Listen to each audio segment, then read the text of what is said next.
All right, everybody, we are back for chapter 12 of The Disaster Artist. Tommy's not here today, so it's just me. Chapter 12 is going to be much quicker than the last video. There's less stuff to go over in this one. Chapter 12 is called I'm Not Waiting for Hollywood.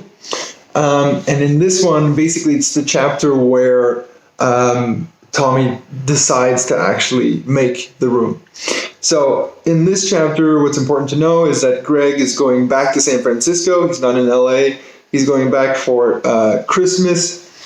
And at this point, he's not at a very good moment in his life. He's very depressed with where he is. He feels that he's made no progress. And, seeing all these people who told him, to not do this and to that he wasn't going to make it, well, it's really starting to weigh heavily on him.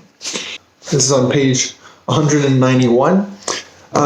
When he's at his parents' place, he gets a call from his hippie friend, as he calls him, who says, listen, you have to see this movie. It's called The Talented Mr. Ripley. And he says, okay, well, what's so good about it? And he's like, no, you don't understand. You have to watch this movie. You have to watch it.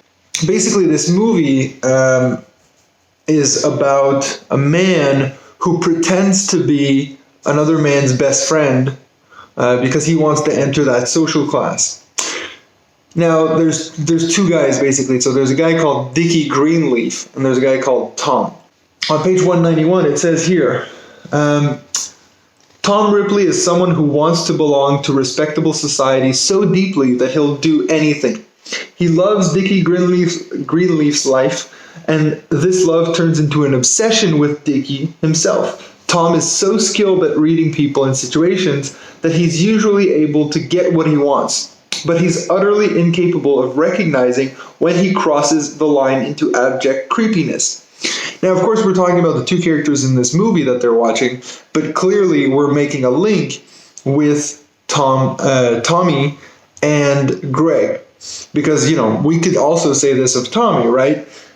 Incapable of recognizing when he crosses the line into abject creepiness, right? When Tommy, calls him Greg all the time and is like, you should try it, oranges in bed and stuff like that. It's almost creepy at times. So, we have that kind of parallel there. But The Talented Mr. Ripley ends with both Tom and Dickie, who are in this canoe or in a boat, basically in the middle of the ocean, and he tells him he loves him, and then Dickie's like, what are you talking about? I thought we were just friends and everything. And you have to understand, this is nothing to do with sexual love here. We're really talking about how one person admires another to the point that they almost want to be them, right? Again, kind of like how we could describe Tommy's obsession with Greg. Some of you may think it's sexual. I don't think. I think it's very much almost like a longing to be someone like him. So, Tom in the boat is so upset that that Dickie does not return this love, that he doesn't understand, that he just beats him to death with a boat oar in the rame de bateau. So he just beats him over the head with that until he dies. But it's not. There's no satisfaction in this murder, right? He immediately realizes what he does, and he's like, "Oh my God," crying over the dead body of the person he loves most in the world. Now, at this point, still on page 191, on the bottom there, Tom sobbing and cuddling up to Dickie's corpse on the floor of the small boat while bloody water sloshes over them both. It was one of the most intense and chilling things I had ever seen. I looked over at my friend, who was already staring at me. He said one word over Ripley's desperate weeping. Tommy. So right at this point, you can imagine Greg is watching the scene, on the screen of the cinema, and he's got his friend next to him just staring at him going, Tommy. Right? He's clearly trying to tell his friend, watch out, because this guy clearly has the same sort of obsession towards you, and it could lead to something, maybe not necessarily death, but something, around those waters. So he, despite what his whole family is saying, right, Greg's whole family says, don't go back, don't go back, don't go back. He decides to go back to LA. As he gets back to LA, he, surprise, finds that Tommy has moved into his apartment. Now, there's only one room in this apartment. So what Tommy did, basically, he let Greg keep the bedroom. He divided the living room in two. He's got this big black curtain that goes across the room like that. And he decided, I'll stay on that side. Now, on page 193, Greg walks into the apartment and sees this. And you have to think, first of all, they haven't really spoken since the incident of, Tommy saying, our friendship is done. And he yells at him in the car. So it is very awkward. Now, page 193, it says, I was quiet for a moment. Hey, I said. Tommy stepped out from behind the curtains. You can see there have been some changes in the apartment. This is now my private corner. No one is allowed back here unless they have special access. So clearly, Tommy's trying to lighten the mood, right? He's trying to make a joke, trying to get Greg to laugh. As soon as he walks in, immediately we have Tommy almost pestering Greg, be like, oh, by the way, who's your agent? Who did your headshots? Who did this? So that's why the last line of page 193, he says, I had been in the same room as Tommy for 5 minutes and already I felt suffocated. So in the previous video, for those of you who watched it and looked at the bottom, I had a question that said, at this point, do you think that Greg is still happy to call Tommy his friend? Well, whether we think so or not, he clearly needs a break from him, that's for sure. He can't stand being in the same room as this guy anymore. He can't necessarily live with him. Now, first of all, again, Greg is in the room, right? Not the room, but he's in the bedroom. And in the middle of the night, right, 4 o'clock in the morning, Tommy opens the door and he has this bar, right, in the door frame. And he starts doing pull-ups,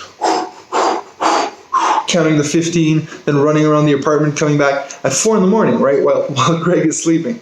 So that's the first thing. Second thing, he's also on the phone with Chloe, the old lady who's apparently also an executive producer on the movie. And he's asking, how's my voice tonight? Less accent, more accent, what should I do? Now, this is on page 195. Now, again, something I thought was extremely funny. He says, after Chloe had had enough and hung up, or killed herself, like this old lady can't, there's two choices. You either hang up or you just shoot yourself because you can't stand talking to Tommy for 3 hours. So the next thing he does, again, this is all in the same night, okay, while Greg is trying to sleep. He has this tape recorder that he plays back and he's trying to practice saying the sentence, you think it's good, do you? So you can imagine, you're trying to sleep. You think it's good, do you? Rewind. You think it's good, do you? Right? And with different intonations. And again, a weird sentence to be practicing. You think it's good, do you? As Greg points out, this wasn't even a phrase the average native English speaker would say. Tommy should have been learning to say, I'd like a refund for these tapes, please. So this is first night, very rough to sleep with, not sleep with, but to be in the same apartment as Tommy. Very interesting thing on page 199. Basically, this is the night where Tommy gets the idea to write The Room. Is actually the night that there's the Golden Globes, which is the second biggest awards for movies or TV shows. So, of course, you have the Oscars that are first, and then you have the Golden Globes. So Greg wants to stay home and watch it, and Tommy's like, Golden Globe? So what? I'm not invited. Who cares? Let's go eat. Go see feature movie. Something different. Find some chicks or something. I'm bored in this apartment. I can't be in cage all day. Why you keep me in cage? I think I will get married soon. What? Right? We start the sentence with Golden Globe and end with, I think I will get married soon. So clearly he's on another planet right now trying to make links. What's very funny about this is that The movie based on this book, The Disaster Artist, which was made by James Franco, actually won a Golden Globe when it came out 2 years ago for James Franco Best Actor, and he, during his speech, made Tommy come up. So Tommy was actually on the stage of the Golden Globes once in his life, and at this point, who would have thought? So it is this funny kind of like, circle of life kind of thing. I'll put the links in the description so you can go check. You can go see his speech. As James Franco is winning the award, Tommy comes up to say something, and James Franco pushes him aside because he knows if he gives the microphone to Tommy, he's never going to get it back, basically. Page 201.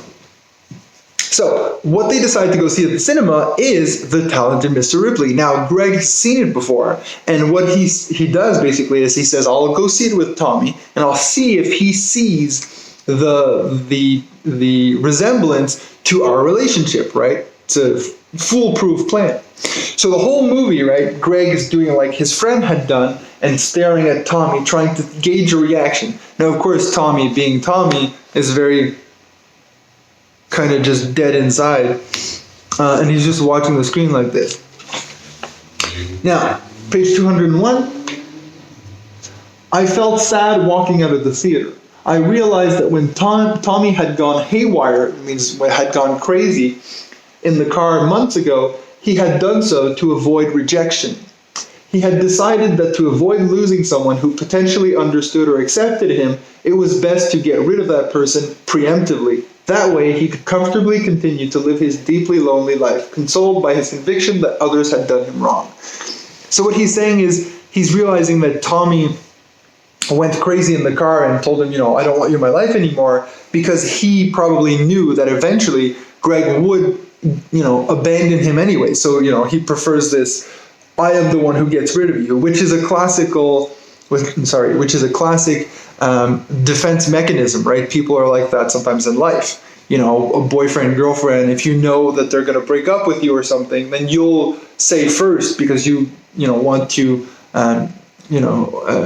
predict the moment that's coming. So, you want to avoid being hurt, so you prefer to hurt other people. So he's realizing that that's probably what Tommy did. Now, as soon as this movie ends, right, Tommy says, you know what, I will make my own movie. And he says, this is on page 202, it all takes place in one room, this drama. Everybody is so close and life is perfect. But then, beautiful girl, she betray him. She sleep with his best friend. Everybody hurt and betrayed Johnny, so he become furious. He's fed up with his life, with everybody, and decide to kill himself in front of entire world. Then everyone will see. People will be shocked. It will be big drama. After my creation, people will not sleep for 2 weeks. You watch Hollywood. Hollywood wants reaction. I give these bastards their reaction.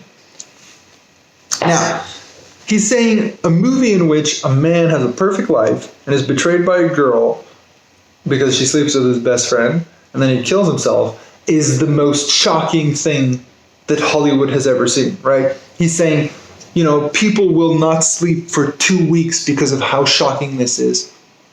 Not sure, right? I mean, it's been done before. Now, funny thing we learned, he says, of course, so Greg says, I play the best friend, is that it, right? Actually, as a joke, because at this point he doesn't know that Tommy's actually going to go through with it.